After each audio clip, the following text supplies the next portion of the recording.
Hello, fellow Gundam fans. My name is Squid Oyster, and welcome to another video. Welcome to another video today. And today we are going to be reviewing Gundam Ariel for the very new Gundam show and series, Mobile Suit Gundam Witch Mercury. So this particular Gundam is unique of its own standing. I have finished the show. If you guys did not watch this show, I will talk a little bit of it. It's going to be a bit spoilers, but if you don't want to hear the Gundam show from me, I probably recommend not watching this video, only if you don't care for spoilers. So, Gundam Ariel is a very unique Gundam in the show for when it's first aired on episode 1.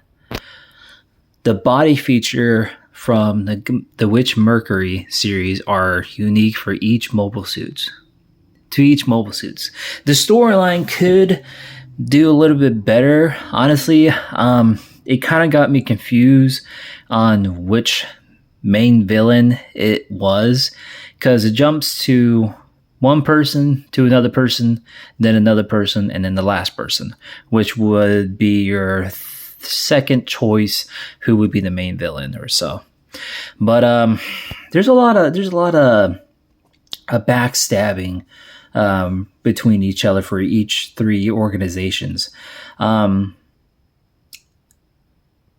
forgot the three factions. I will mention it. I'll definitely look it up and then tell you guys the three factions. So our pilot on Ariel is give me a second. Her name is Silhouette Mercury. Since Mercury is kind of like the planet, so her last name is Mercury. But it is her name. I won't spoil the rest. You guys have to watch the show.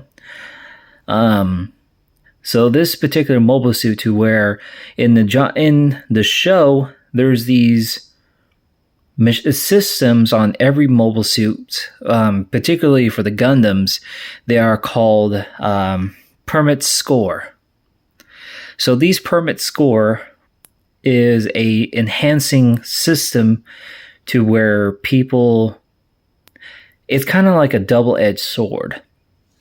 No, sorry, permit to score or core. Either way, it kind of rhymes with it. I have to, kind of hard to pronounce it at first. So these Gundams in Witch Mercury are special because these enhanced systems pushes the limits of the human body, which involves with body pain from the nervous system in their whole body. So there's only a certain amount of levels that the human body will take, and on the next level or possibly the next one, then the human body will shut down and then the pilot will die, whether if it's male or female. If any case, the pilot will eventually die. But for Silhouette Mercury, she has a special, unique feature when piloting Ariel Gundam. On the first half of the show, some reason, the same system that she has, it is a Gundam. She is not having any of the physical harm to her when she has the permit score on. So other factions and other members and other people are curious, how come she hasn't been affected? Is she a unique type of person, or was she trained to be piloted for this Gundam? This Ariel Gundam was built by Silhouette's mother. I'll explain her on the other mobile suits in the next video tomorrow. Let's just say that the mother was in an organization to where she was part of that built Gundams. It's just that Ariel is a mobile suit that she built after the incident. I'll explain that in the mother's mobile suit model in the next video.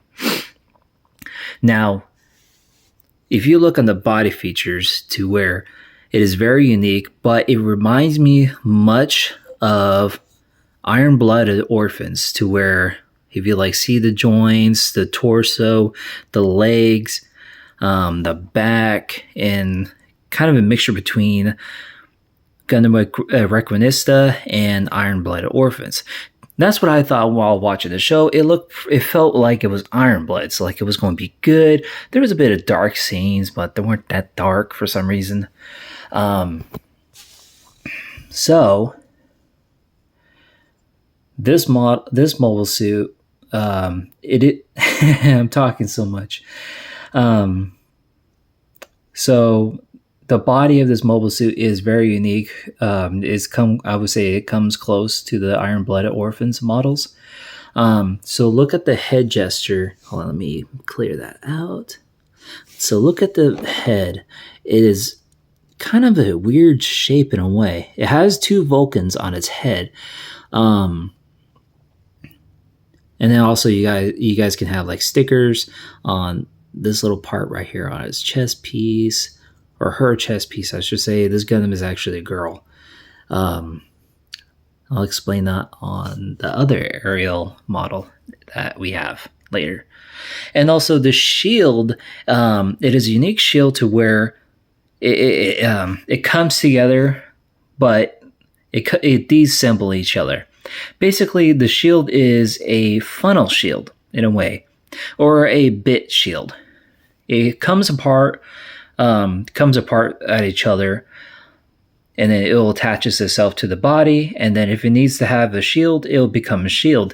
But the interesting thing is that this shield is kind of like an eye field shield. So if any beam weaponry shoots at Aerial with the beam, it will deflect it, like with the Turn A eye field, the Stardust Memory. There was another Gundam show that had an eye field, but it was basically just the eye field. Now, this particular model of Aerial, it is not space-worthy type. It is only made for ground assault or ground fighting. There is another model later on to where you can get booster packs, to where I actually do have it, and that will be in the next video with the Aerial. Now, by standards, with the beam, the shield, the shield bits, or the gun bits, from what the show is telling, the gun bits are basically kind of like funnels or bits. Now, the beam rifle is pretty unique. It reminds you of kind of like a I'm going to say like a Star Trek rifle, even though I hate using that word. Not saying I don't like Star Trek, but the comparison of a weapon. Not the cool thing part is that you get a beam blade shield to where the beam rifle can become another beam saber. I'll show it to you guys. So with the beam blade attached to the beam rifle, it is like an extension part. So let's say that Aerial's in a close combat range to where she's not able to grab a beam saber and then slash the mobile suit. So she can use the beam rifle as a sword, or a beam rifle, a beam saber, and then take on the enemy in close range.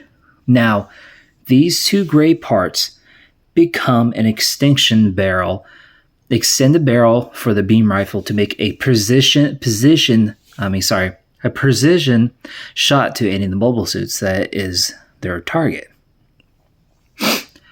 So I thought it was a really unique feature. Now I got curious from the show is that I haven't seen too many shows that comes with blue beam saber other than the G Savior Gundam movie and the game and the model. Of course, the Freedom Gundam from Destiny, not the Revive model of Freedom Gundam, but the other model of the Freedom Gundam, that Gundam model does come with blue beam sabers, but I didn't think that this anime will be they have multiple color beam sabers. So in the show, you will see it in green color instead of blue. Now, the reason I got confused too, because did they make a mistake on these color of beam sabers or weaponries, or did they just thought about making it like different, at least unique to any other models with the beam rifles and beam sabers, which they actually did pull that off. Because turns out in the show, excuse me. So if you see Ariel with a beam saber. Oh, it does come with 2 beam sabers, by the way. If you see her beam saber or her beam rifle shots, or even the beam rifle blade turns green, turns out that color is actually a non-lethal beam. It can do damage. It can do damage on mobile suits still, but it's considered not powerful enough to destroy a mobile suit. I haven't seen, well, technically, it's kind of hard because within the show, there were times to where you see a non-lethal beam rifle beam or a beam saber that didn't kill a pilot or destroy it, but it damaged the heck out of it. I'll let you guys watch the show. I highly recommend you guys watch the show. Do I think Gundam Witch Mercury is the best show? I'm not saying right now it's a good show. All I can say is a good show. There are some ups and downs. Let's just say that since it's on a 24 episode base, it felt like it kind of deserves a 50 episode arc. From what I believe, it would be awesome that if the first arc would be like 25 episodes, and then the second arc will be just up to 26 to 50, like 00 and all the other Gundam shows. Just except the ones that are 12 episodes. Either way. So I got this model as a gift from Amazon, but you can find Ariel on the Gundam Planet and the newtype.us. I'm going to put that on the website. And I need to look up on history websites so that I can put down on the description for you guys so that you guys can look up on their site so you can get more valuable information other than me rambling from the show as usual. But definitely give this model, I recommend this model. Even from any of the Witch Mercury models, I recommend you guys to get this. Even though if some of you do watch the show, if you guys don't like it, I hope you guys give it a shot for the models. And if you guys do like Gundam and you just want to have this in your collection, don't hesitate to get this. Unless you're okay, if you're able to afford it or not. I don't know why I said that. As always, guys, if you guys like the video, give it a thumbs up. If you guys don't like the video and think I need to improve, put a thumbs down. If you guys want to put a thumbs down, that's fine. If you guys have any opinions, comments, or questions on the channel and what can I do better, and any questions for me to answer, I'll be happy to answer as much as I can with my less knowledge of doing full research on each mobile suits and some Gundams besides watching the shows and just going off from that. Definitely give that a shout out. If you guys are new and you guys want to keep up on new videos of models, or even want to look up all the other videos I made in the past, click that subscribe button if you want to. I'm not going to force you. If you guys want to keep up with notification, you could turn that bell to either partial or all notification videos. And as always, guys, I'm also thinking about another way to say bye in a different way, because I think the last one, it just seems like copyrighted in a way. So I will see you guys in the next review, and I'll see you guys later. Bye bye.